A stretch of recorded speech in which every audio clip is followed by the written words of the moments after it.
What if everything you've ever experienced in your life, every success, every failure, every relationship, every financial situation, wasn't just random chance, but actually a direct reflection of something far more powerful happening within your own mind? But before we begin, please hit the like button and let me know where in the world you're watching from today. It's always fascinating seeing who's joining us from around the world.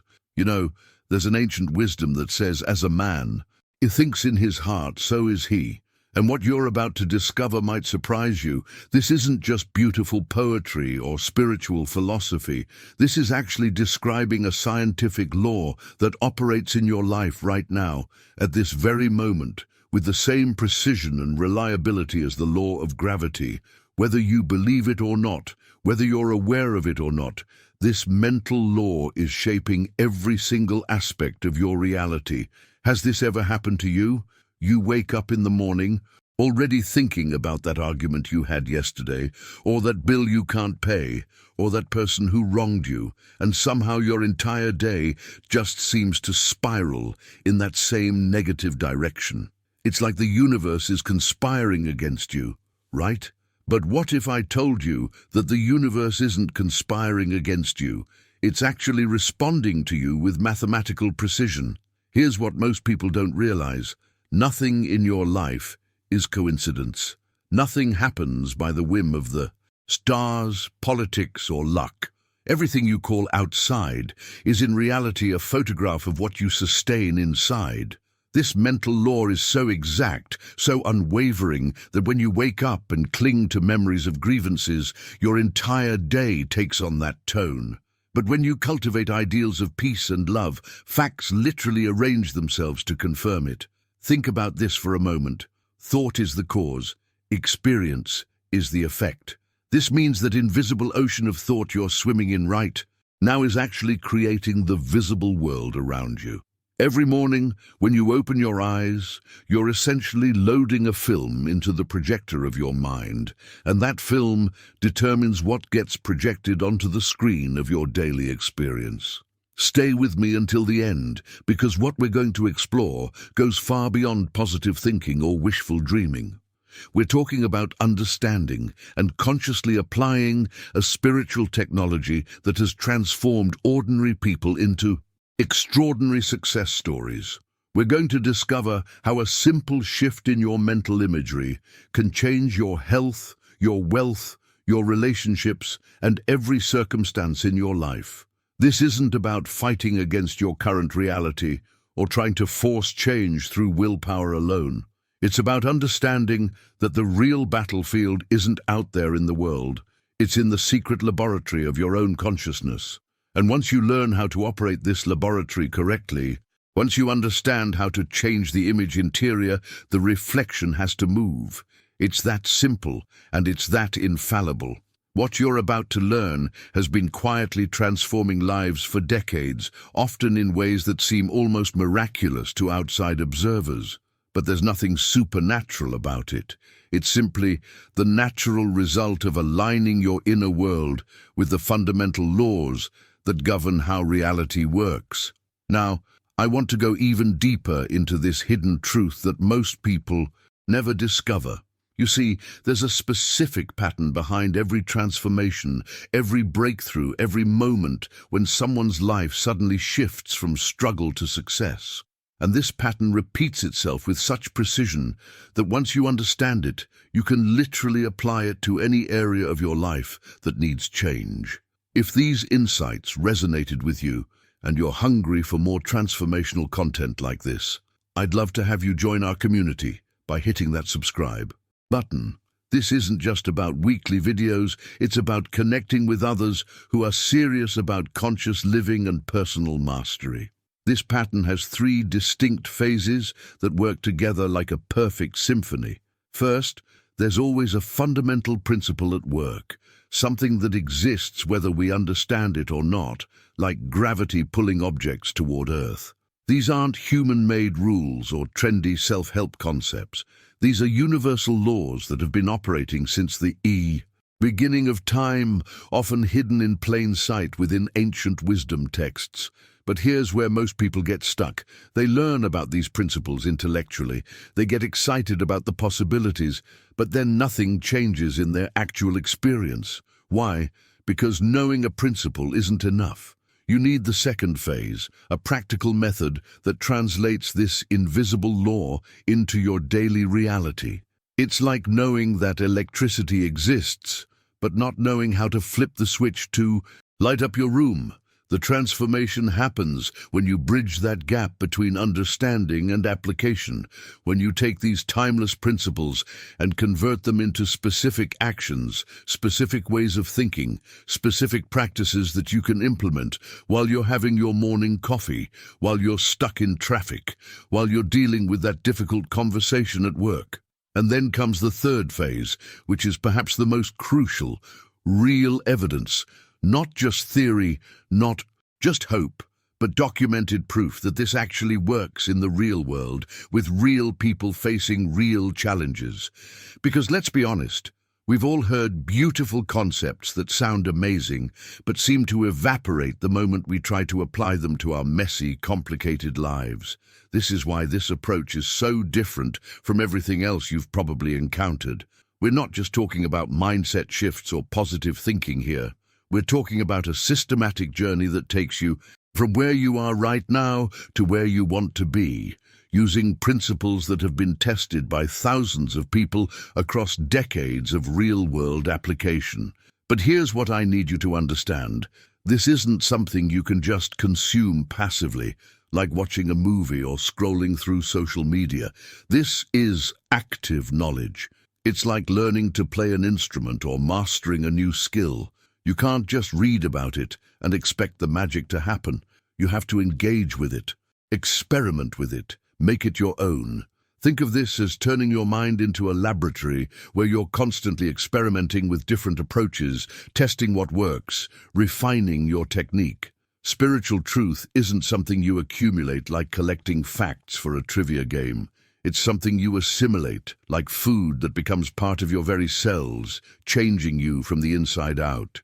The people who get the most dramatic results are the ones who approach this with curiosity rather than skepticism, with patience rather than desperation. They understand that real transformation doesn't happen overnight, but when it does happen, the impact ripples through every area of their lives in ways they never expected. Every breakthrough story you're about to hear started with someone just like you, someone who was tired of accepting limitations, someone who was ready to discover what was really possible when they learned to work with these laws instead of against them. Write in the comments, "I'm ready to experiment," if you're genuinely curious about putting these principles to the test in your own life. Now, here's where this gets really fascinating. Imagine for a moment that you're not just walking through empty space as you go about your day. Instead, picture yourself moving through an invisible ocean, an ocean of pure thought that surrounds you, penetrates you, and responds to every mental impulse you send out. This isn't some mystical fantasy. This is the actual environment you're operating in right now, at this very moment. Most people go through their entire lives completely unaware of this ocean, like fish who don't realize they're swimming in water. But once you understand that this mental environment exists, and more importantly, once you learn how it responds to your inner activity, everything changes. Your whole approach to life shifts from feeling like a victim of circumstances to recognizing yourself as the architect of your experience. When Jesus said, "Ask, and you shall receive," he wasn't talking about begging some distant deity for favors. He was describing a natural law that operates with the same reliability as gravity or magnetism. To ask, in this deeper sense, means to think with determination, to focus your mental energy with clarity and purpose. It's about understanding that your thoughts aren't just private little bubbles floating around in your head. They're actually requests being sent out into this responsive universe. But here's what most people miss about this process. They think that just having a positive thought or making a wish is enough. They don't realize there's an exact sequence, a precise mechanism that determines whether their mental requests actually manifest into their physical reality or just evaporate into nothing. If this content sparked something meaningful for you, a like helps other seekers discover these principles when they need them most. Your engagement is how we expand this community of conscious creators. This mechanism operates through 3 distinct phases that work together like a perfectly designed system. First, there's the initial spark, the thought itself. Every creation, every breakthrough, every transformation begins with an idea. Your mind launches this seed into that invisible ocean we talked about, but a seed by itself doesn't grow. You can have the most brilliant idea in the world, but if it just sits there as a cold, lifeless concept, nothing happens. That's where the second phase becomes crucial. The heart provides the warmth. When your idea becomes impregnated with genuine emotion, something magical occurs. The seed comes alive. It stops being just a mental concept and starts becoming a living force that wants to express itself in your world. This is why some people can think about success all day long but never experience it, while others seem to effortlessly attract everything they desire. The difference isn't in the quality of their thoughts. It's in the emotional fuel they provide. The third phase is where the invisible becomes visible. When you sustain that emotionally charged thought over time, when you keep feeding it with consistent feeling, that energy begins to press outward. It literally reorganizes the circumstances, events, and opportunities around you until your inner vision becomes your outer reality. This isn't wishful thinking or New Age fantasy. This is how creation actually works at the most fundamental level. Every invention you use, every building you see, every relationship in your life first existed as a thought that someone felt strongly enough about to bring into manifestation. The people who understand this process have a massive advantage over those who are just randomly hoping for good things to happen. They know exactly how to plant their mental seeds, how to nurture them with the right kind of emotional energy, and how to create the conditions for manifestation. Write in the comments, I can feel this working, if you're starting to sense how this invisible process might be operating in your own life right now. Now, here's where most people unknowingly sabotage their own transformation. And once you see this pattern, you'll start noticing it everywhere. The single most important skill you can develop is becoming the vigilant guardian of your own mind. Think of your consciousness as having a front door, and every thought that wants to enter is essentially a visitor knocking. The question is, are you checking credentials before you let them in? Most people have no security system whatsoever. They just leave the door wide open and let any random thought waltz right in and make itself at home. A worry about money moves in and starts rearranging the furniture. A fear about health sets up shop in the living room. An old resentment decides to throw a party and invite all its negative friends. Before they know it, their mental house is completely overrun by thoughts they never consciously chose to entertain.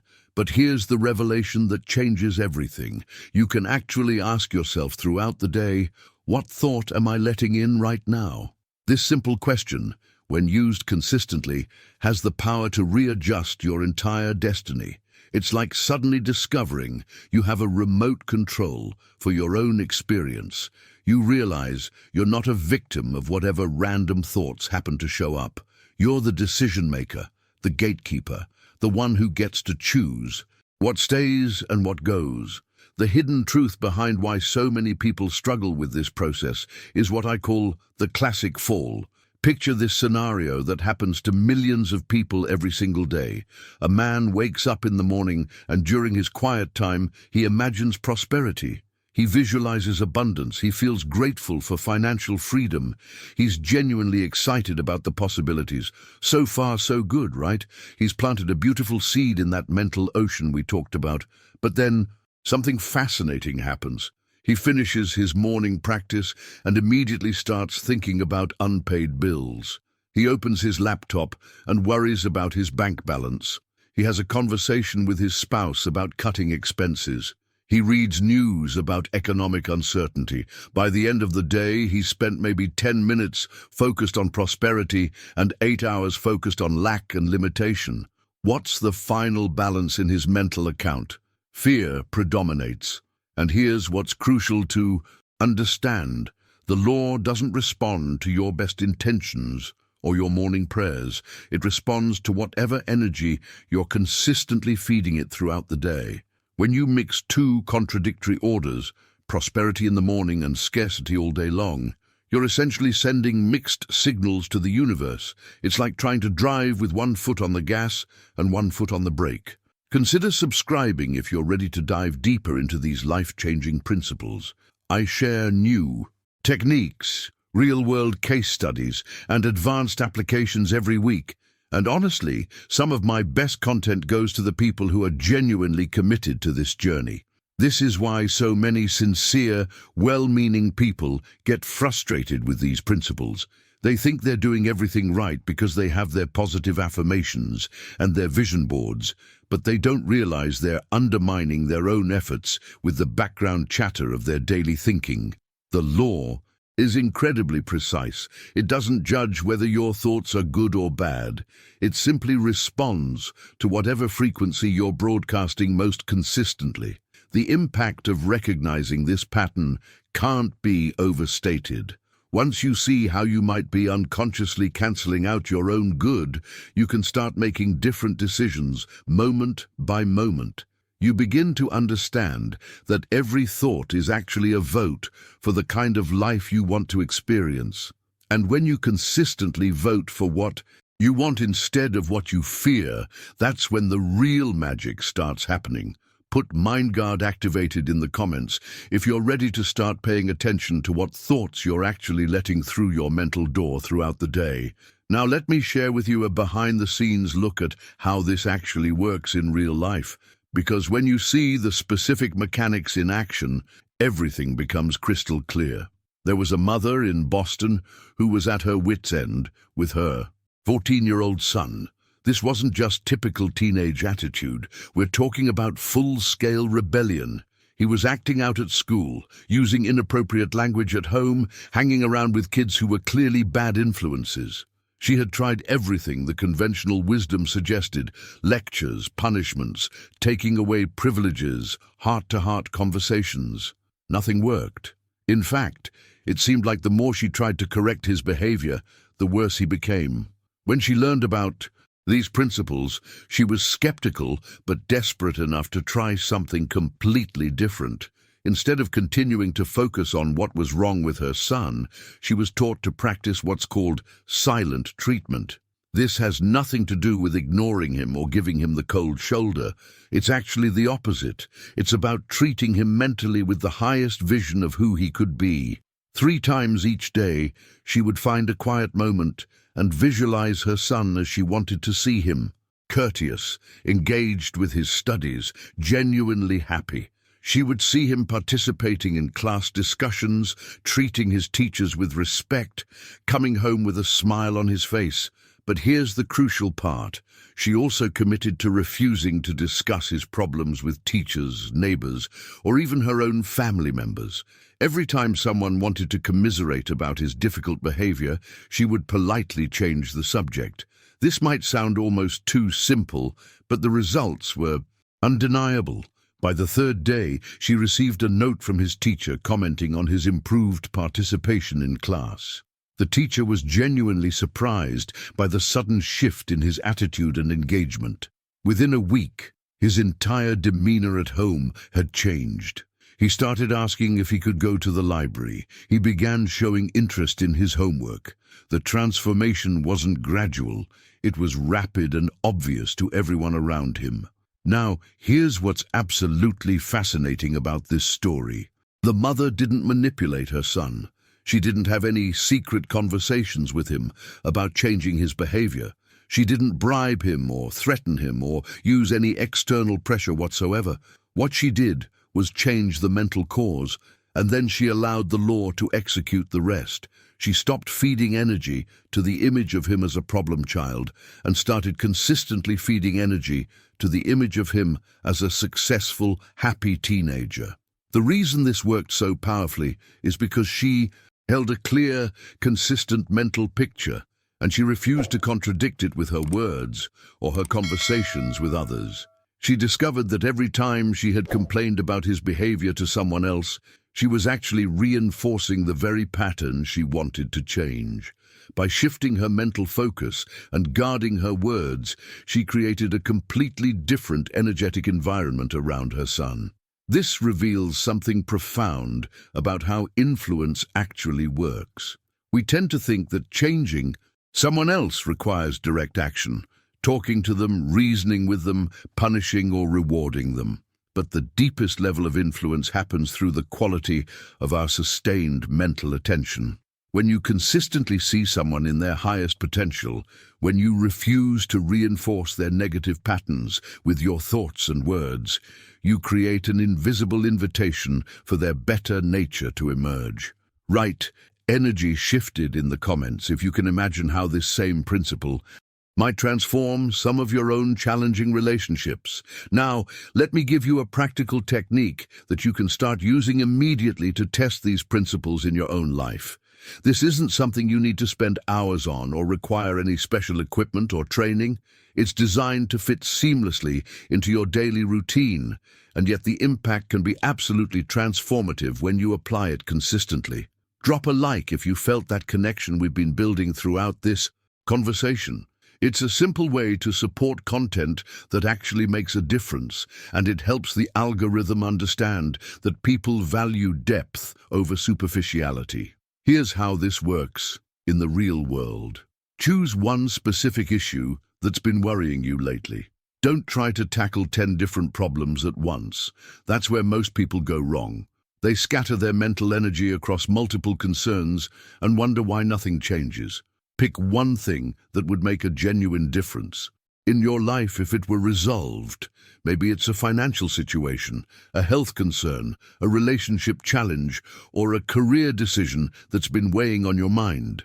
Once you've identified that specific issue, you're going to engage in what I call focused mental rehearsal. For exactly 1 minute, form the simplest possible idea that expresses your desired result. Not complicated, not elaborate, just crystal clear and simple. If it's about money, see yourself financially secure.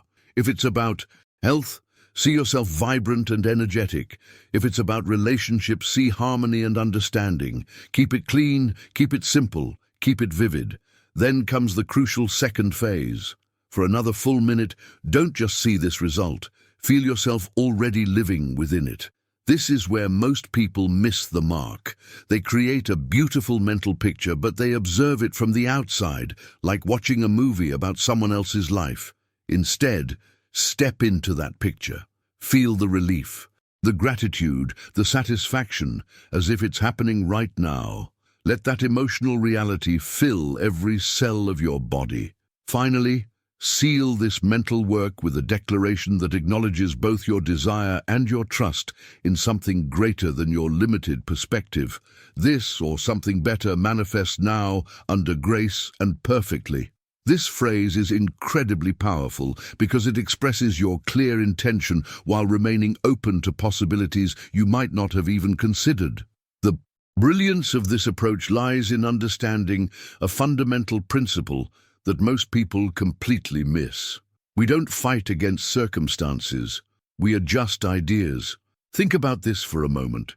When you're struggling with external conditions, whether it's lack of money, relationship conflict, health challenges, or career obstacles, your natural instinct is to battle those circumstances directly. You try harder, work longer hours, have more difficult conversations, seek more medical opinions, apply to more jobs. But here's the revelation that changes everything. A turbid source cannot give clean water.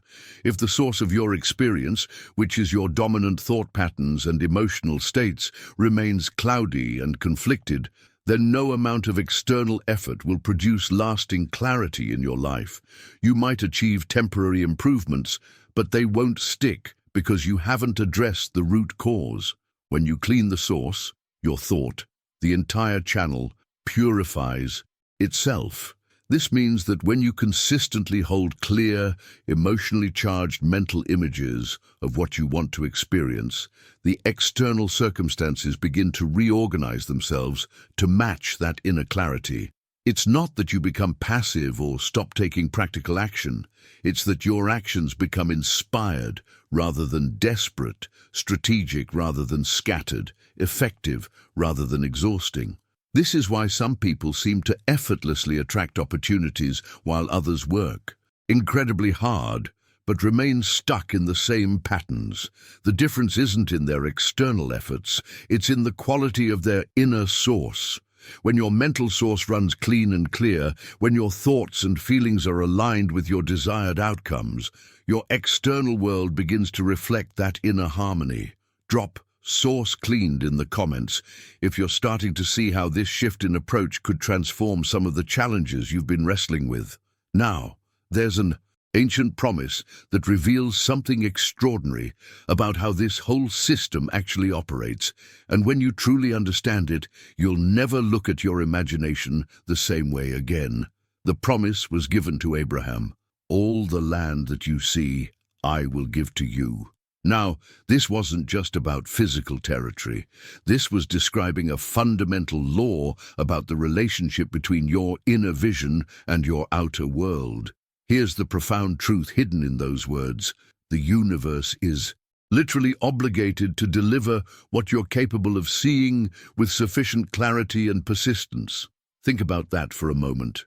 We're not talking about hoping or wishing or crossing your fingers. We're talking about a cosmic obligation, a binding contract between your consciousness and reality itself. When you can truly see something, not just intellectually understand it, but viscerally experience it in your mind's eye, the forces of creation begin reorganizing themselves to make that vision manifest. But here's where most people get stuck, and it's crucial that you understand this. The obstacle to manifesting what you want isn't usually lack of effort. It's not that you're not working hard enough or trying hard enough or deserving enough. The real obstacle is lack of clear image. Most people think they're visualizing clearly, but when you really examine what's happening in their minds, it's like looking at a photograph that's been exposed twice. There are multiple images, overlapping and creating confusion. Hit subscribe if you want to stay connected to this conversation. There's so much more to explore about conscious creation, and I'm here to guide you through the practical steps that turn spiritual understanding into tangible results in your everyday life. This is what I call the double exposure problem, and it's absolutely everywhere once you start looking for it. Picture an old-fashioned camera where someone accidentally took two photos on the same piece of film. You'd see both images, but they'd be blended together in a way that makes neither one clear or distinct. That's exactly what's happening in most people's minds when they try to create change in their lives.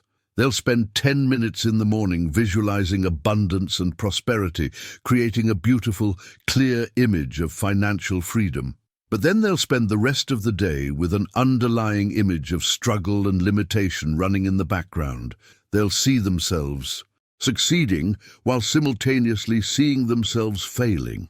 They'll imagine perfect health while harboring persistent fears about their body breaking down. They'll visualize harmonious relationships while maintaining mental pictures of conflict and disappointment. Under this kind of confusion, the mental law can only reproduce unstable shadows. It's like trying to tune into a radio station when there's interference from another frequency. You get bits and pieces of what you want mixed with static and competing signals.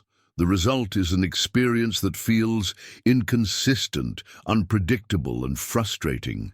This explains why some people can practice positive thinking for years without seeing significant changes in their lives. They're not failing because the principles don't work. They're getting mixed results because they're sending mixed signals. Their conscious mind might be focused on what they want, but their subconscious mind is still projecting old patterns of fear, doubt, and limitation. The journey toward mastery involves learning to clean up that mental film, so you're projecting one clear, consistent image instead of a confusing double exposure. This requires becoming aware of the background thoughts and feelings that you might not even realize are operating. It means catching yourself when you slide into old patterns of worry or limitation and gently redirecting your attention back to your desired outcome. When you finally achieve that single clear vision, when your conscious and subconscious minds are aligned around the same image, that's when you start experiencing what seems like miraculous transformation. Opportunities appear, circumstances shift, people show up in your life at exactly the right moment. But it's not really miraculous. It's simply the natural result of finally giving the universe a clear, unambiguous instruction.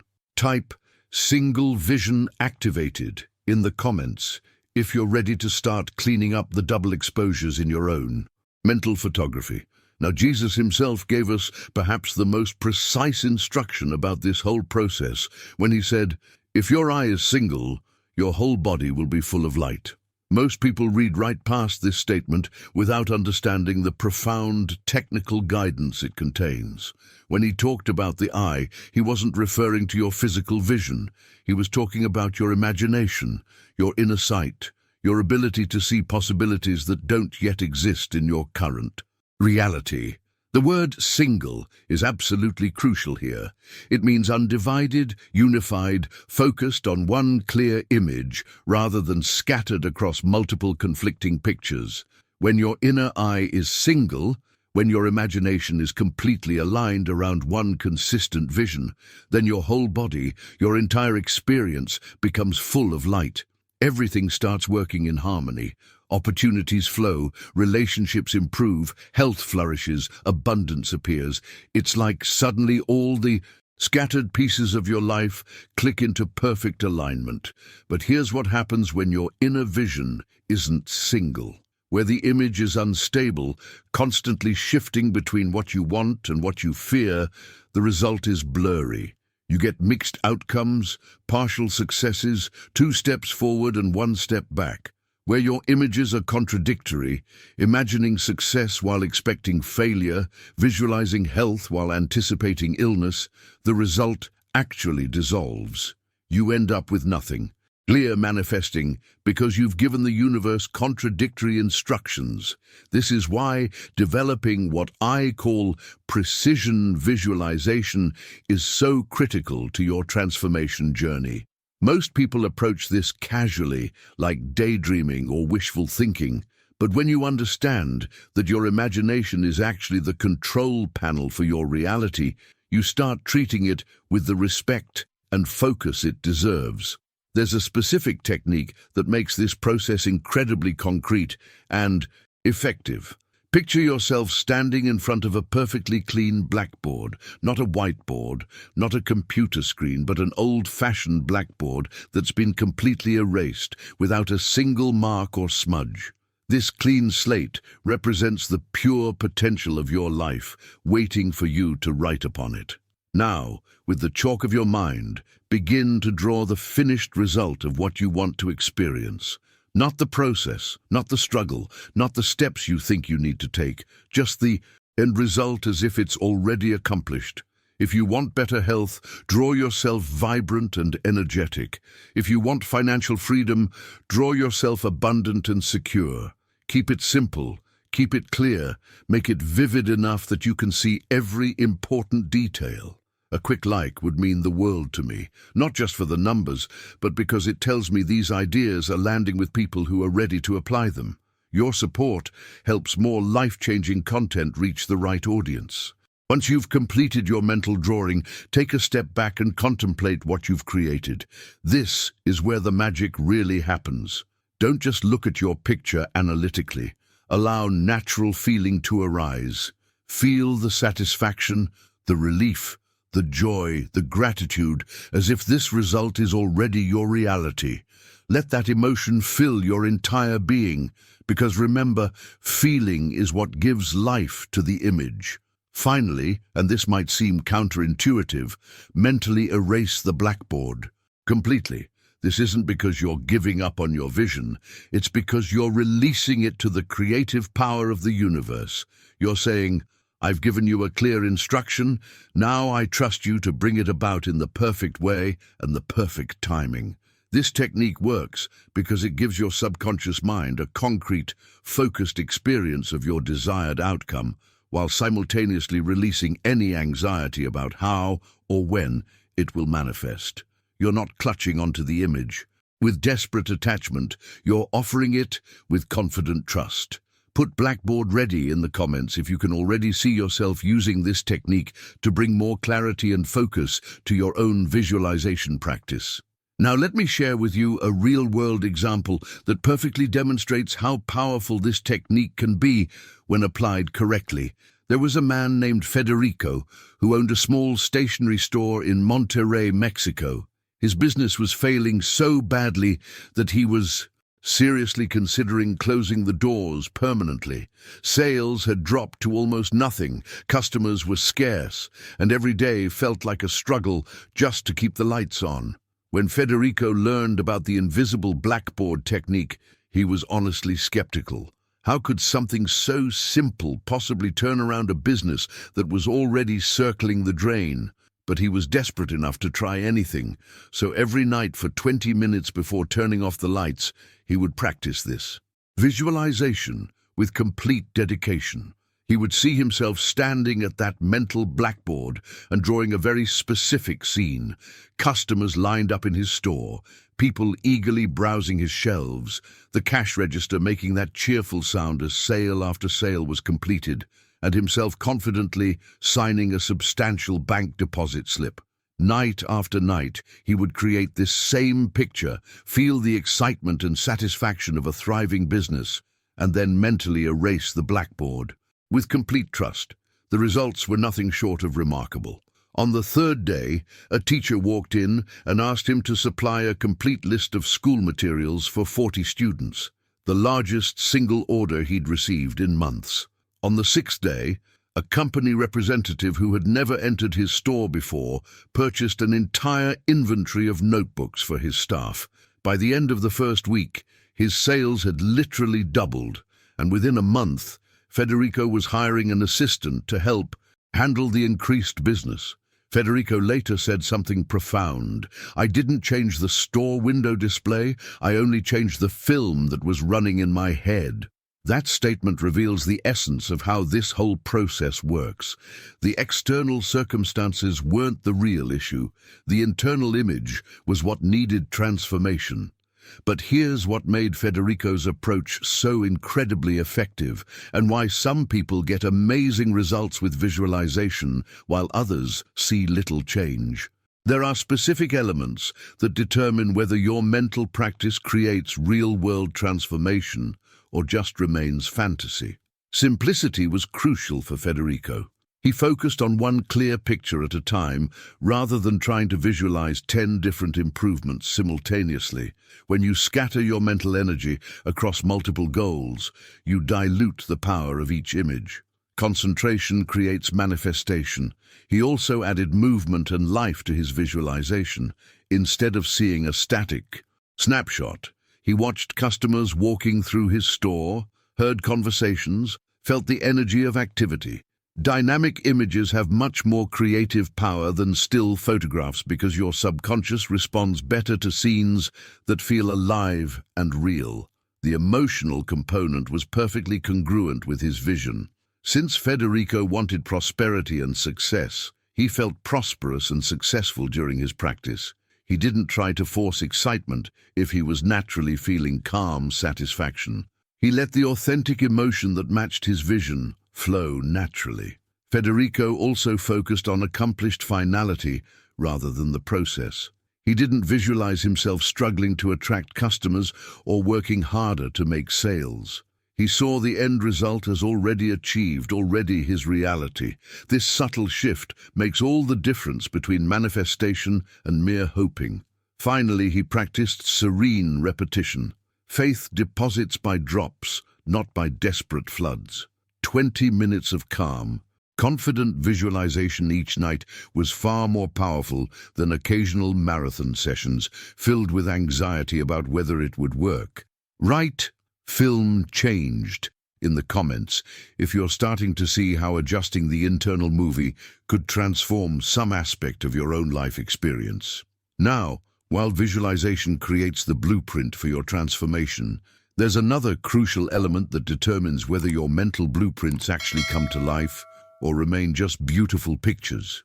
In your mind, when Jesus said, "Therefore I say to you, whatever you ask for in prayer, believe that you receive it, and you will have it," he was revealing the secret ingredient that turns imagination into manifestation.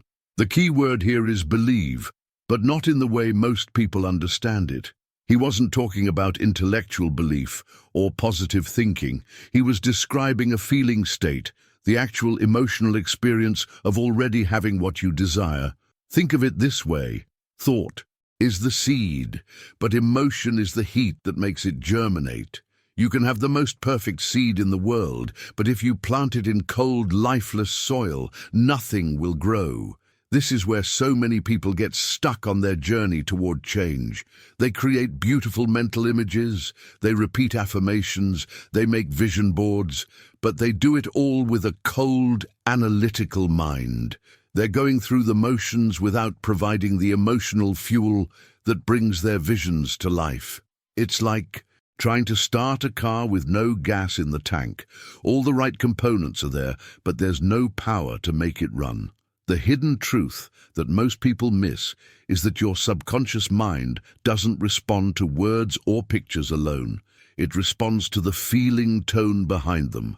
When you can genuinely feel as if your desire is already fulfilled, when you can experience the emotions of having what you want before it shows up in your physical reality, that's when the real magic begins to happen. But here's the challenge. How do you authentically feel something that hasn't happened yet without it feeling forced or fake? This is where a simple but incredibly powerful technique comes into play. It takes just 30 seconds, requires no special equipment or training, and you can do it anywhere, anytime. Yet this brief practice can shift your entire emotional state and align your feelings with your desires in the most natural way possible. Here's how it works.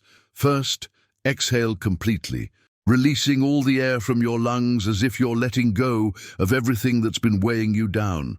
Then, as you slowly inhale, imagine that you're breathing in pure life force, divine energy, the very essence of creation itself. Feel this energy filling not just your lungs, but every cell in your body. During the pause when you're holding your breath, this is where the transformation happens. While that life-giving energy is circulating through your system, feel your desire as already fulfilled. Don't think about it, don't visualize it, simply feel it. If you want abundance, feel abundant. If you want perfect health, feel completely healthy. If you want harmonious relationships, feel surrounded by love and understanding. Let that feeling permeate your entire being. Finally, as you exhale, release that breath with a sense of deep gratitude, as if you're saying thank you for something wonderful that has already been given to you. This isn't gratitude for what might happen someday. It's appreciation for what you're experiencing in this very moment on an emotional level. The beauty of this technique is that it bypasses all the mental resistance and doubt that usually interfere with manifestation work. When you're focused on your breathing and working with your body's natural rhythms, your analytical mind steps aside and allows your heart to lead. You're not trying to convince yourself of anything. You're simply creating an authentic emotional experience that aligns with your desires. When you practice this 3 times daily, perhaps when you wake up during a midday break and before sleep, you're essentially training your emotional system to resonate with the frequency of what you want to experience. Each breath becomes a deposit in your manifestation account, building the emotional foundation that will eventually support your physical results. Type "breathing life" in the comments if you can already sense how this simple practice might start, shifting the emotional atmosphere around your own goals and dreams. Now, Let me show you exactly how powerful this breathing technique can be through the real-life transformation of a woman named Anita. She worked as a secretary in Mexico City and had been suffering from chronic migraines for 4 long years. These weren't just occasional headaches. We're talking about debilitating pain that would knock her out for days at a time. She had tried every conventional approach: medications, dietary changes, stress management, even expensive specialist consultations. Nothing provided lasting relief. When Anita learned about the breathing certainty technique, she was honestly at the end of her rope. But something about the simplicity of it appealed to her. She didn't need to buy anything, didn't need to change her entire lifestyle, didn't need to convince anyone else to support her. She could practice this quietly at her desk, in her car, or at home without anyone even knowing what she was doing. Every morning before checking her email, Anita would practice those 3 conscious breaths. During the retention phase, she would visualize her head feeling light as a feather and affirm silently, "Divine life circulates freely through every nerve and vessel in my body. My mind rests in peace and my brain functions perfectly." The crucial difference was that she wasn't saying this with the desperation of someone trying to escape pain. She was feeling it with the gratitude of someone whose healing was already taking place. She repeated this practice during lunch breaks and again before sleep, always soaking her visualization in that feeling of relief and thankfulness for a present reality rather than a future hope. On the 4th day, something remarkable happened. The usual warning buzzing that always preceded her migraines simply didn't appear. She made it through her entire workday feeling clear and focused. That weekend became her first pain-free weekend in months. When Anita wrote to share her experience weeks later, she said something that reveals the deeper mechanism at work. "I feel like my head belongs to a different person. A new head." There was no external miracle, no dramatic intervention from outside. There was simply an increase in internal temperature. The image of perfect health that had been planted in her mind for years finally received the consistent emotional heat it needed to germinate. But here's where this process moves to an even more powerful level. While the mind conceives your vision and feeling, provides the heat that brings it to life, there's a third element that actually launches your manifestation into physical reality. This is where the ancient wisdom becomes incredibly practical. Death and life are in the power of the tongue. Your spoken word, whether audible or silent, is what actually projects your internal creation into the external world. Think of it this way: the mind conceives, feeling heats, and the word launches. Nothing comes to the scene of your experience until it's pronounced, either internally through your private mental conversations or externally through what you say out loud. This means that every word you speak is essentially an order being placed with the universe, a request for more of whatever you're describing. Most people completely underestimate this aspect of creation. They'll spend time visualizing and feeling their desires, but then they'll spend the rest of the day speaking words that contradict everything they've been trying to create. They'll affirm abundance in their morning practice and then spend their afternoon conversations complaining about not having enough money.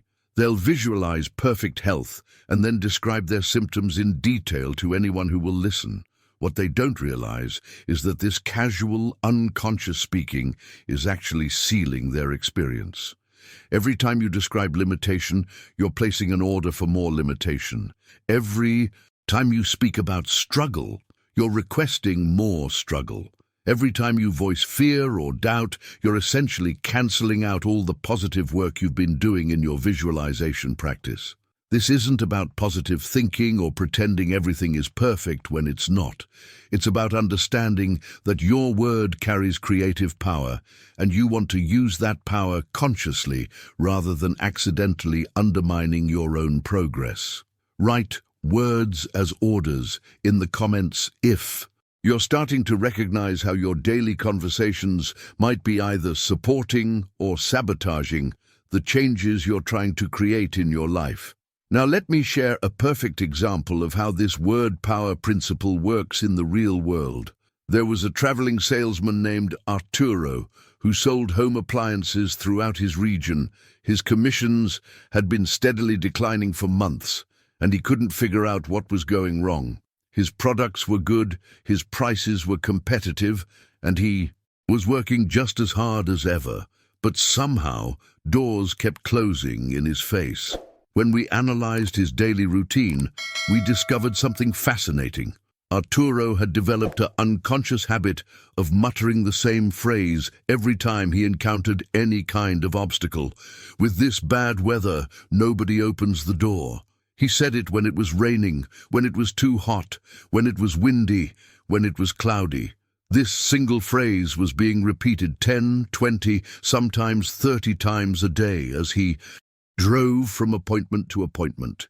What Arturo didn't realize was that this seemingly innocent complaint was actually a powerful decree. Every time he spoke those words, he was literally ordering his reality to match that expectation. He was programming his subconscious mind to expect closed doors, and his subconscious was faithfully delivering exactly that experience. The transformation began when Arturo made one simple decision. He would replace that automatic phrase with a completely different declaration.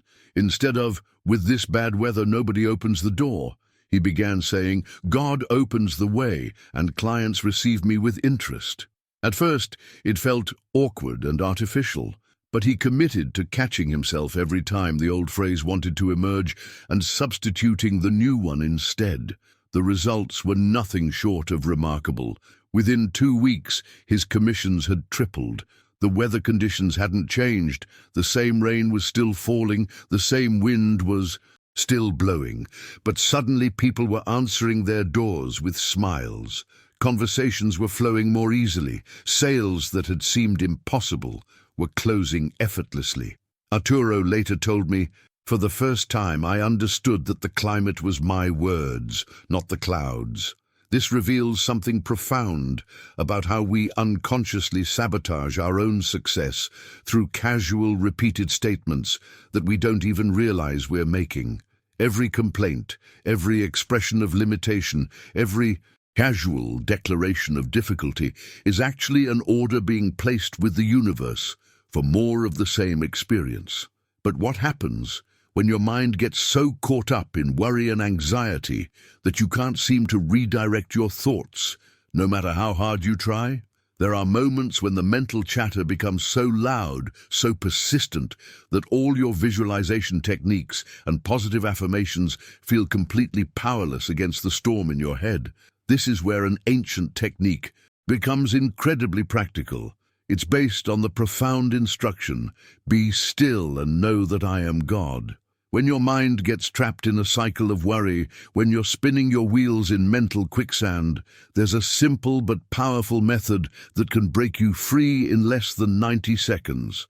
Instead of fighting against your worried thoughts or trying to replace them with positive ones, you completely turn your attention away from the problem and concentrate it entirely on the presence of something greater than your personal concerns.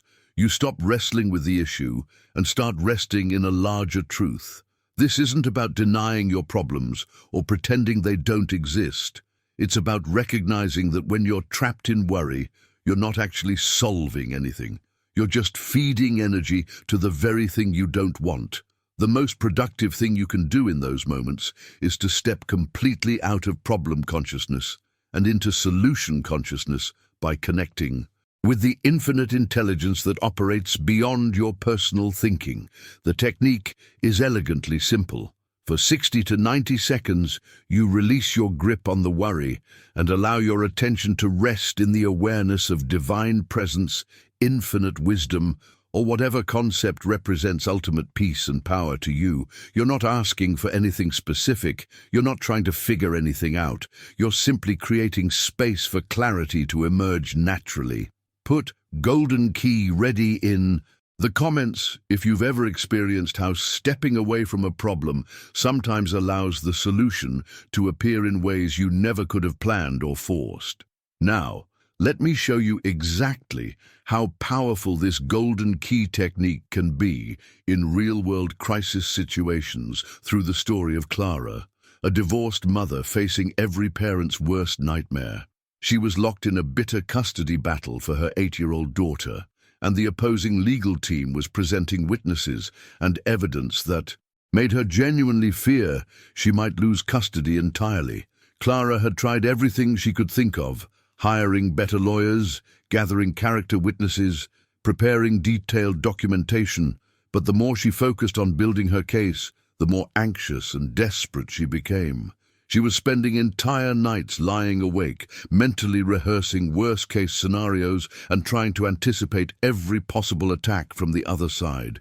The stress was consuming her, and she could feel herself becoming reactive and emotional in ways that weren't helping her cause. When Clara learned about the golden key technique, she was honestly skeptical that something so simple could make any difference in such a complex legal situation. But she was desperate enough to try anything. Right there in the post office while waiting in line, she decided to test it. She turned her attention completely away from judges, lawyers, and custody arrangements, and spent just over a minute silently repeating, "God is love," while allowing that truth to fill her consciousness. Each time her mind tried to return to the legal battle, she gently redirected it back to that simple phrase and the feeling of being surrounded by infinite love and wisdom.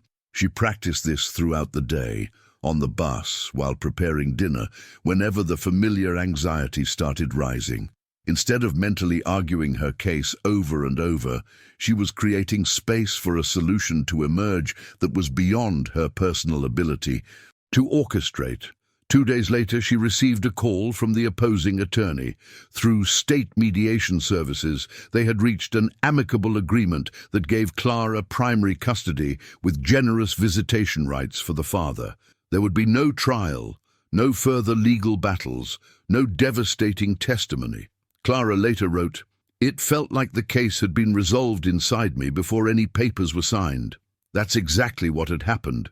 By releasing her grip on the problem, she allowed divine intelligence to arrange circumstances in a way that served everyone involved. This story reveals something profound about how healing and transformation actually work at the deepest level. Whether we're talking about legal situations, relationship conflicts, health challenges, or financial struggles, the same principle applies. When we step out of our limited perspective and connect with the infinite intelligence that orchestrates all of life, solutions appear that we never could have imagined or forced through personal effort alone. This brings us to one of the most powerful applications of these principles, the area of physical healing. The ancient promise, "I am the Lord your healer," isn't just spiritual poetry. It's describing a scientific reality about how your body actually functions. The same intelligence that keeps planets in perfect orbit, that coordinates the migration of birds across thousands of miles, that orchestrates the intricate dance of billions of cells in your body, that intelligence is continuously available to restore and renew every aspect of your physical being. Most people think of illness as something that attacks them from outside, like an enemy invasion that requires warfare tactics to defeat. But from this deeper perspective, illness is essentially a message from your body's intelligence saying, "The mind has deviated from harmony, restore balance, and I will restore health." Your body is constantly trying to heal itself, constantly working to return to perfect function. When that natural healing process seems blocked or ineffective, it's usually because there's some kind of mental or emotional interference disrupting the flow. This doesn't mean you should ignore medical care or blame yourself for health challenges. It means recognizing that your consciousness plays a crucial role in creating the internal environment where healing can flourish. When you align your thoughts and feelings with the vision of perfect health, you're essentially removing obstacles and allowing your body's innate intelligence to do what it naturally wants to do. Write "healer" within activated in the comments if you're sensing how this understanding could change your entire relationship with your body's natural ability to restore and renew itself. Now, When it comes to applying these principles specifically to physical healing, there's a precise three-part approach that has produced remarkable results for thousands of people. This isn't about replacing medical care. It's about creating the optimal mental and emotional environment for your body's natural healing mechanisms to operate at their highest capacity. The first part involves affirming the truth about your body from the highest perspective. Instead of focusing on what's wrong, you declare what divine intelligence knows about your physical form, that it's designed for perfect function, optimal health, and complete vitality. You're not denying current symptoms. You're reminding your consciousness of the original blueprint that exists beyond temporary appearances. The second part requires withdrawing authority from whatever ailment or condition seems to be present. This means recognizing that any discord in your body doesn't have permanent power or ultimate reality. You're not fighting against the condition or trying to force it away through willpower. You're simply refusing to give it the mental energy and emotional investment that allows it to maintain its grip on your experience. The third and perhaps most crucial part involves resting mentally, creating space for the healing intelligence to work without interference from your anxious thinking or constant monitoring of symptoms. Just as a gardener plants seeds and then allows natural processes to bring forth growth, you establish your healing intention and then trust the wisdom of your body to restore harmony in its own perfect timing. This approach becomes incredibly powerful when you see it in action through real-life situations. There was a carpenter named Ernesto working in Guanajuato who experienced exactly this kind of healing under the most challenging circumstances. While operating a heavy press in his workshop, his index finger got caught in the machinery, the kind of accident that makes even experienced medical professionals wince. As he was being rushed to the hospital, Ernesto could have easily fallen into panic about potential amputation, permanent disability, or the end of his livelihood. Instead, he remembered these healing principles and began applying them immediately. Right there in the back of the ambulance, over and over he repeated a simple but powerful affirmation: God's life flows, perfect form, perfect function. He wasn't trying to convince himself that the injury hadn't happened. He could see the damage clearly, but he was choosing to align his consciousness with the truth of perfect healing rather than the appearance of destruction. Each time pain or fear tried to capture his attention, he gently returned to this declaration of divine life flowing through his body, restoring perfect form and perfect function. The medical team expected to find severe fractures requiring complex surgery and possibly partial amputation. But when they examined the injury more closely, they discovered something that surprised everyone. The bones were remarkably well aligned, the tissue damage was far less extensive than the circumstances suggested, and there was none of the arterial damage they had anticipated. What should have been a career-ending injury required only splinting and basic suturing. Ernesto continued his mental treatment throughout the recovery process, affirming perfect healing 3 times daily and refusing to engage in conversations about worst-case scenarios or permanent limitations. Within 48 hours, the swelling had reduced dramatically, and he had regained almost normal mobility. Within a week, he was back to work, using that finger with complete confidence and full function. When he sent his follow-up X-rays and testimonial, Ernesto wrote something profound. I realized that my mind had the power to either maintain the injury or allow the healing. That statement captures the essence of how consciousness participates in physical restoration. The healing intelligence is always present and always working, but our mental cooperation can either support or interfere with its natural expression. This doesn't mean that serious medical situations should be ignored or that positive thinking alone is sufficient for every health challenge. It means understanding that your consciousness is a powerful ally in any healing process and learning to use it consciously rather than accidentally working against your own recovery. Drop Healing Intelligence Activated in the comments if you're beginning to sense how this approach could transform your relationship with your body's natural ability to restore itself to perfect health. Now, let me reveal something that completely transforms how you think about money, abundance, and financial security. There's an ancient promise that says, "My God shall supply all your need according to his riches in glory." And when you truly understand what this means, your entire relationship with money shifts from anxiety to confidence, from scarcity to flow. Here's the hidden truth that most people never discover. Money has never been a problem for divine life.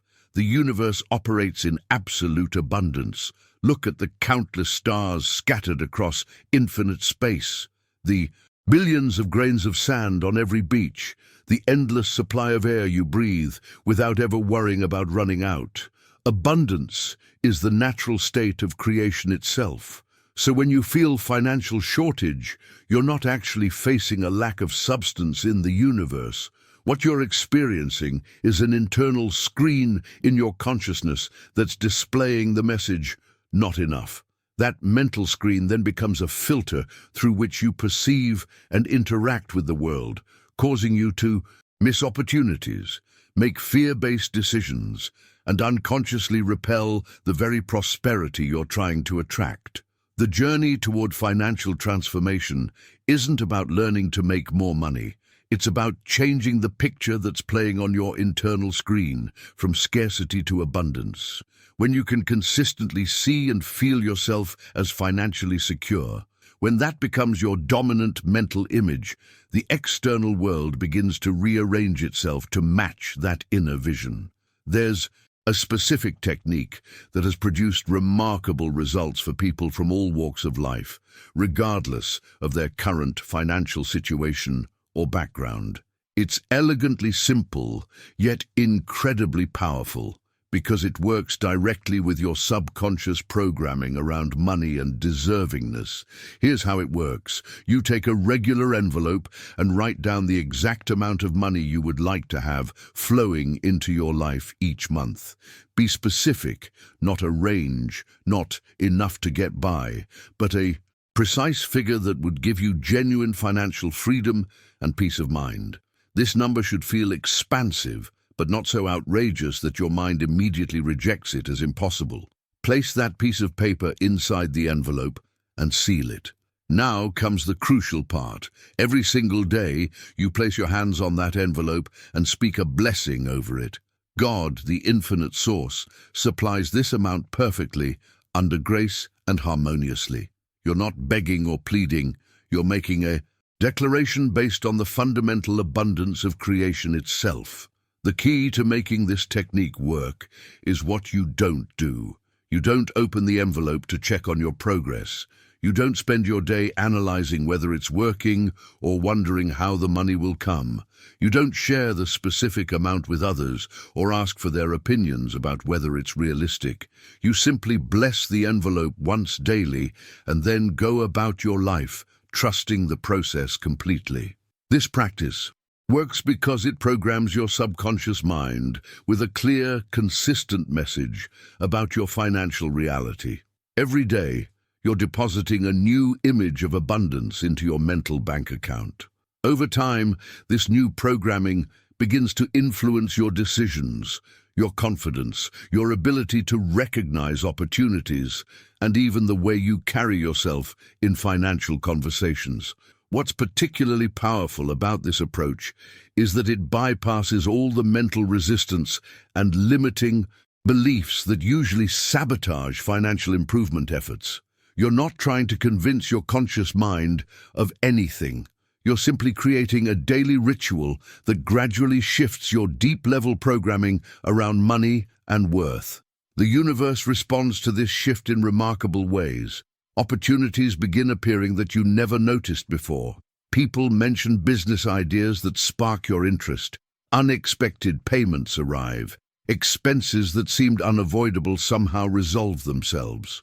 It's not that the money necessarily comes from the source you expected. It's that your consciousness becomes aligned with receiving prosperity from whatever channel the universe chooses to use.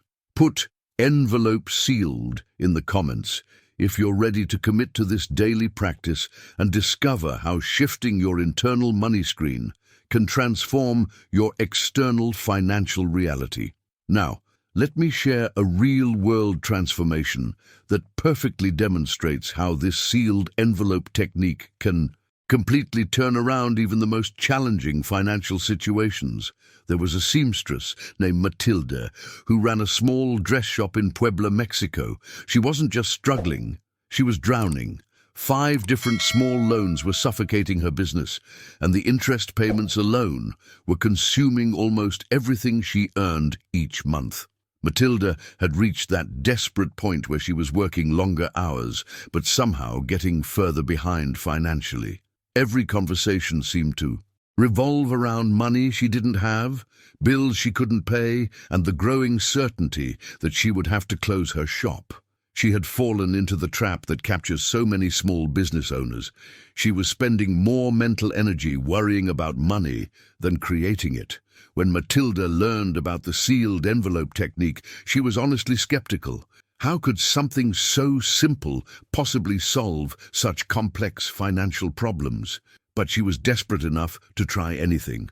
She chose a monthly figure that would not only cover all her loan payments, but also provide a reasonable profit margin for her business. With trembling hands, she sealed that number in an envelope and began the daily blessing ritual. More importantly, Matilda began catching herself every time she started to say her automatic phrase, "Not enough, not enough." She had been repeating this declaration dozens of times daily without even realizing it. Every time a customer haggled over prices, every time she looked at her bank balance, every time someone mentioned the economy, "not enough" would automatically spill from her lips like a broken record. She made a commitment to replace that destructive mantra with a completely different declaration. "God is my provision now." At first, it felt artificial and forced. How could she say, "God is my provision," when her account was overdrawn?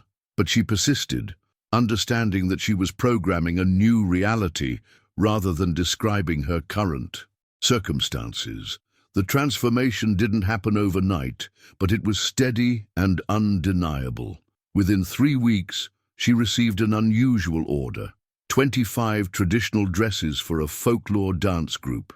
She didn't have enough fabric in stock, but instead of panicking about the upfront costs, she heard herself confidently telling the customer she would source the materials. Somehow, she found exactly what she needed at half the expected price from a supplier who was liquidating inventory. The momentum continued building. Customers began referring their friends. A local boutique owner noticed her work and placed a standing order for custom pieces. A fashion blogger featured her designs on social media. Within 11 months, not only had all 5 loans been completely paid off, but Matilda had enough savings to purchase a new industrial sewing machine and hire an assistant. When she shared her story, Matilda said something profound.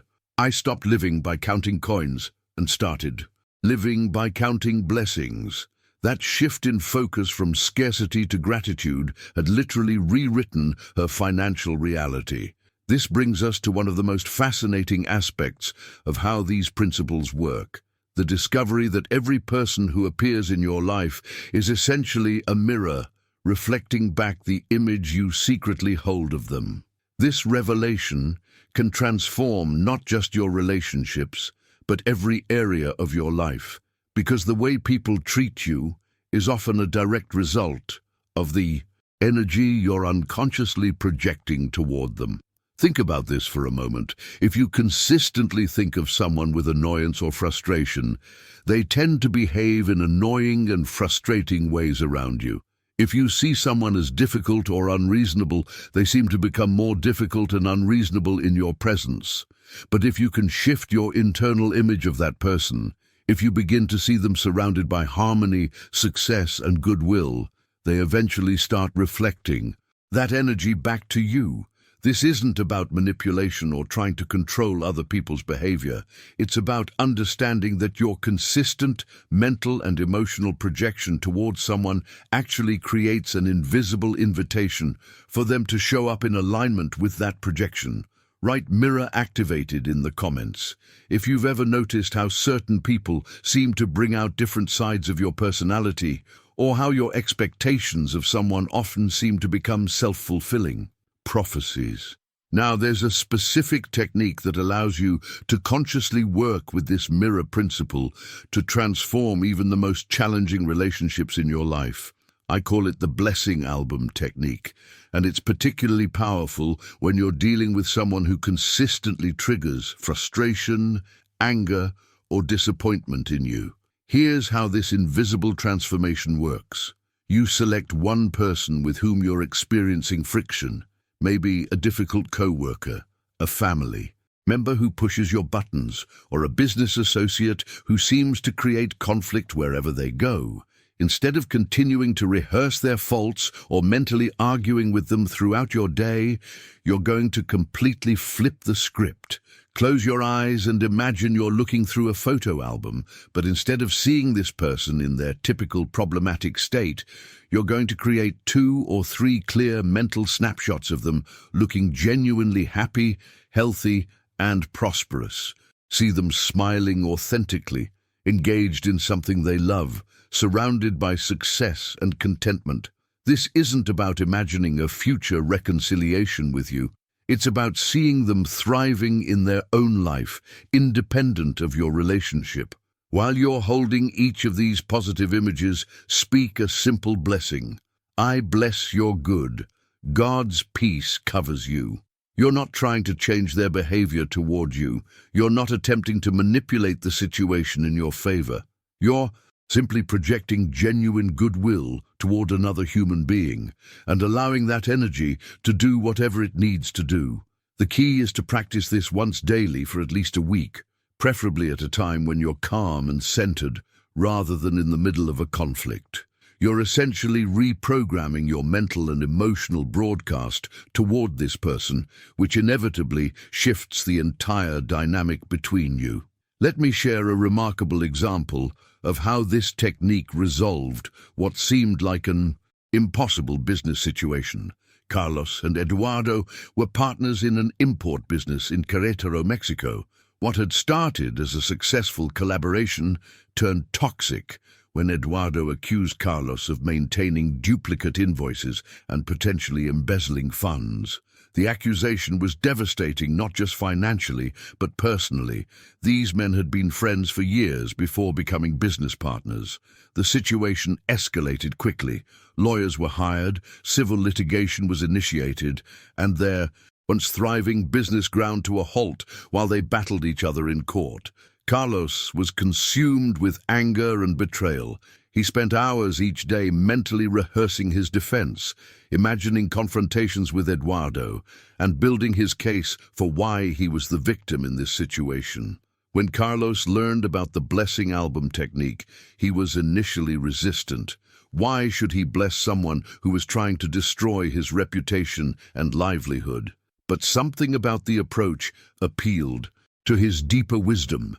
He realized that his constant mental warfare with Eduardo was consuming enormous amounts of energy without producing any positive results.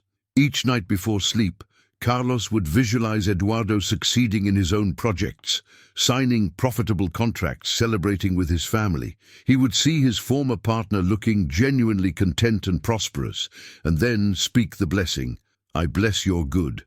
God's peace covers you. It felt awkward at first, almost like he was betraying his own position, but he committed to the practice anyway. On day 12 of this daily blessing routine, Carlos received an unexpected call from Eduardo's attorney. Instead of another aggressive legal demand, the lawyer was proposing mediation through state-sponsored business arbitration services. 4 sessions later, they had reached an agreement that not only resolved the financial disputes, but actually restructured their partnership in a way that played to each person's strengths. Eduardo took full responsibility for the accounting and financial transparency, while Carlos focused entirely on the commercial and client relationship side of the business. The restructured company grew by 40% over the following 6 months. During the celebratory dinner that marked their reconciliation, Eduardo made a telling comment. "I don't know why, but about 2 weeks ago I started feeling like maybe we could work this out after all." Carlos smiled without explaining the invisible work he had been doing. He understood that by blessing Eduardo's good, rather than cursing his perceived wrongs, he had shifted the entire energetic foundation of their relationship. Type "blessing sent" in the comments if you can imagine how this technique might transform some of the challenging relationships in your own life. Now, this brings us to one of the most misunderstood concepts in all of personal transformation: the true nature of forgiveness. Most people think forgiveness is a favor they're doing for someone who wronged them, a kind of moral generosity that lets the other person off the hook. But that's not what forgiveness actually is at all. Forgiveness is a scientific operation that frees your own mind from toxic images that are literally poisoning your life experience. Here's the hidden truth that changes everything.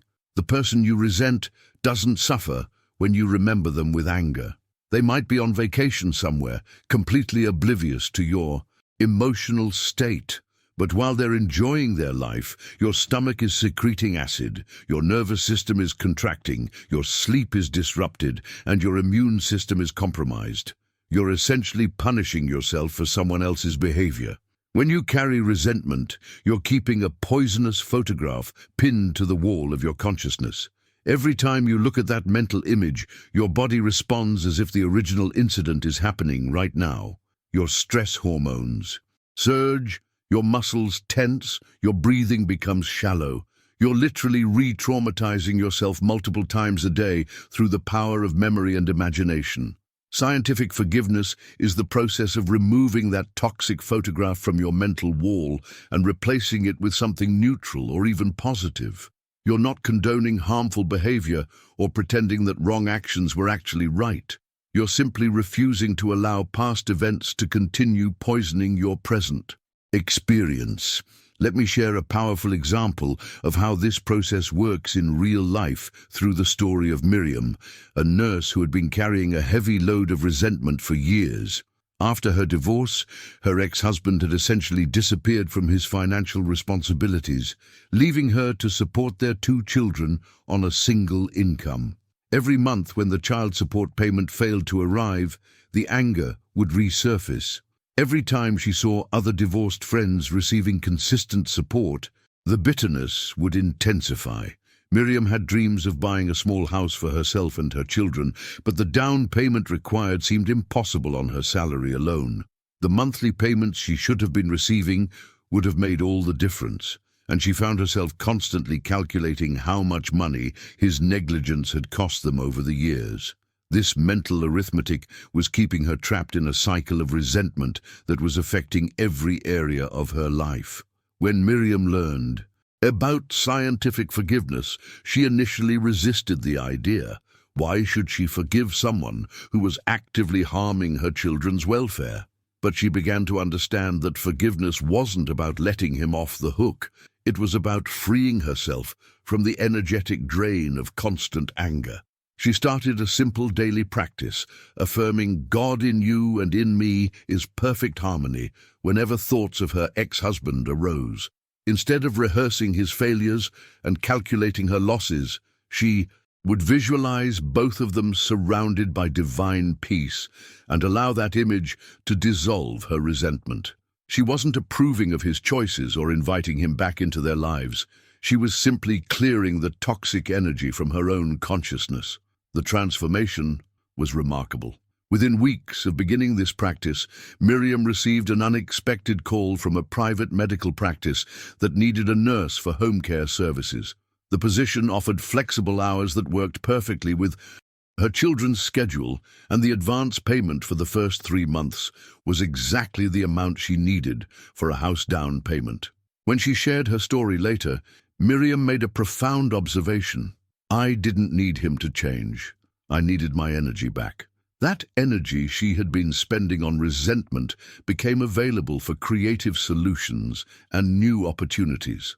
The universe had found a completely different channel to provide what she needed, but only after she cleared the blockage of bitterness that had been interfering with the flow. Put energy reclaimed in the comments if you're beginning to see how scientific forgiveness could free up mental and emotional energy you've been unconsciously spending on past grievances. Now, this reclaiming of your energy through forgiveness opens the door to one of the most transformative practices you can possibly adopt, the art of continuous spiritual connection throughout your day. When Paul wrote, "Pray without ceasing," he wasn't suggesting that you spend every waking moment on your knees reciting formal prayers. He was describing something far more practical and powerful, the ability to convert your breathing itself into communion, making every instant a small mental treatment that remembers divine presence. Most people compartmentalize their spiritual practice into specific times and places: morning meditation, evening prayer, weekly worship. But what if every moment could become sacred? What if every breath could be a reminder of your connection to infinite wisdom and love? What if every routine activity could be transformed into an opportunity for alignment and renewal? This isn't about becoming impractical or losing focus on your daily responsibilities.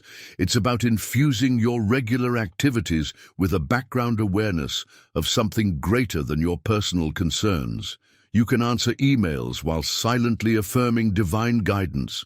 You can drive to work while breathing gratitude. You can have difficult conversations while internally connected to peace and wisdom.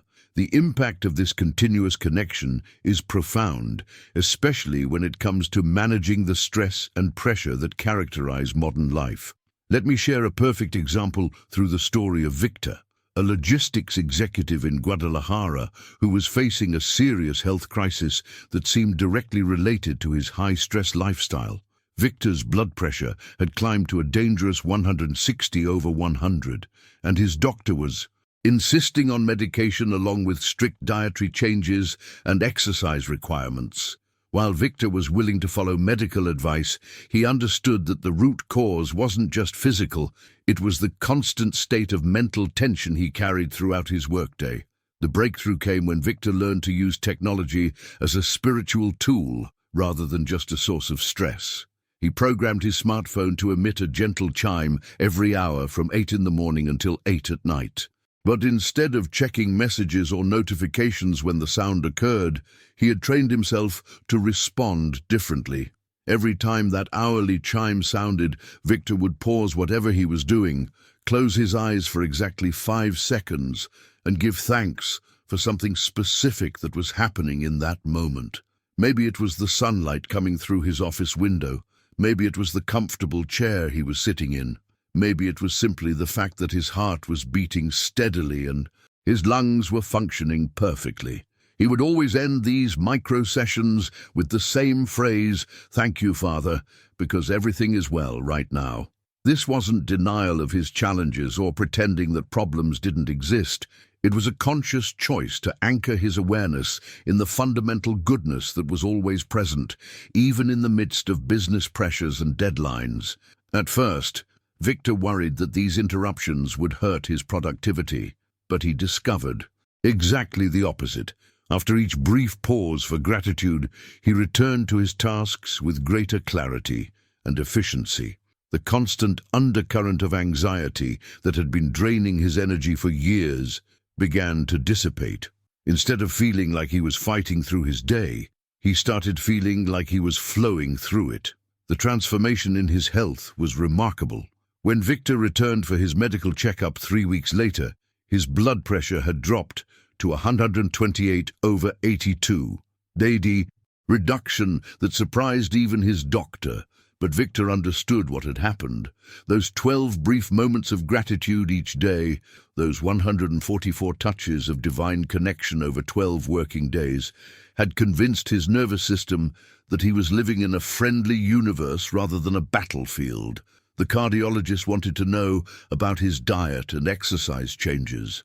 Victor smiled, knowing that the most significant change had been in the atmosphere of his consciousness. 12 conscious breaths of appreciation daily had literally rewired his stress response and created an internal environment where healing could flourish. This reveals something profound about how continuous spiritual practice works. You're not trying to become a monk or escape from worldly responsibilities. You're learning to carry a different quality of awareness through whatever you're already doing, transforming ordinary moments into opportunities for renewal and connection. Right, continuous connection activated. In the comments, if you can imagine how this kind of moment-by-moment spiritual awareness could transform not just your stress levels, but your entire experience of daily life. Now this continuous spiritual awareness leads us to perhaps the most profound recognition you can ever make about your true nature. There's an ancient revelation that says, "Christ in you, the hope of glory." And when you truly understand what this means, it transforms not just how you see yourself, but how you approach every challenge and opportunity in your life. This isn't about religious doctrine or denominational beliefs. This is about recognizing that there exists within every human being a superior, operative, present intelligence that thinks with perfect clarity, feels with pure love, and acts with serene power. This inner Christ consciousness isn't some distant figure you pray to. It's the divine spark that's literally animating your being right now, the highest aspect of yourself that already knows the solution to every problem you're facing. Most people spend their entire lives consulting their worried mind, their fearful emotions, their limited perspective based on past experiences. But there's another level of consciousness available to you that operates from wisdom rather than worry, from love rather than fear, from infinite possibility rather than learned limitation. Learning to identify with this Christ consciousness within you is like discovering you've been driving a Ferrari in first gear your entire life. When you face a difficult decision, instead of anxiously weighing pros and cons from your limited viewpoint, you can quiet your mind and ask this inner wisdom for guidance. When you're dealing with a challenging person, instead of reacting from your ego's defensiveness, you can respond from the Christ consciousness that sees the divine potential in everyone. When you're working on a creative project, instead of forcing solutions through mental effort alone, you can allow this inner intelligence to inspire ideas that exceed anything your personal mind could have conceived. This isn't mystical fantasy. This is practical spirituality that produces tangible results in your daily experience.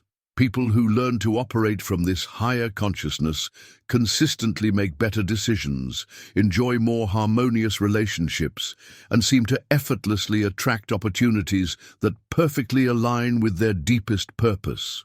But here's where this understanding becomes truly transformative. When you recognize the Christ consciousness within yourself, you automatically begin to see it in others as well.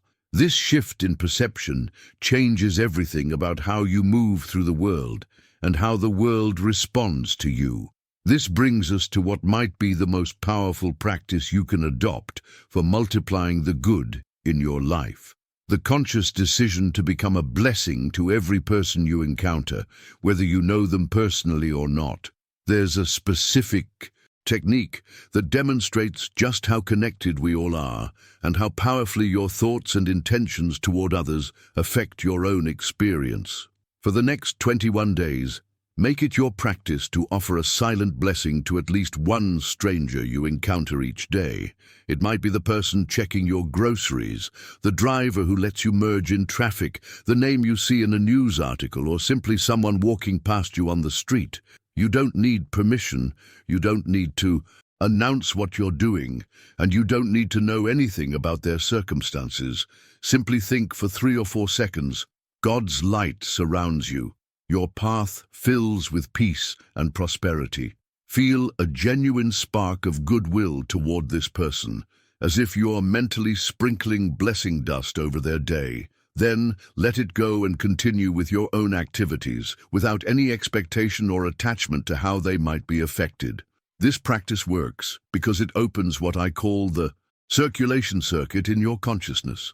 When you consistently send out thoughts of blessing and goodwill, you're essentially programming your subconscious mind to expect good things to flow both to you and through you. That expectation becomes a magnetic force that draws opportunities, unexpected support, and beneficial connections into your experience. The goodwill you send out returns to you multiplied, but rarely in the form you might expect. You might bless a stranger on Monday and receive an unexpected job opportunity on Wednesday. You might send loving thoughts to someone at a coffee shop and later that week get introduced to exactly the person you need to meet for a project you're working on. Type "blessing circulation activated" in the comments if you're ready to spend the next 21 days discovering how becoming a conscious source of goodwill transforms not just the lives you touch, but your own life in ways you could never have planned or predicted. And there you have it, the complete framework for transforming your life from the inside out. If you've made it this far in our conversation, you're clearly someone who's serious about creating real change, not just consuming motivational content.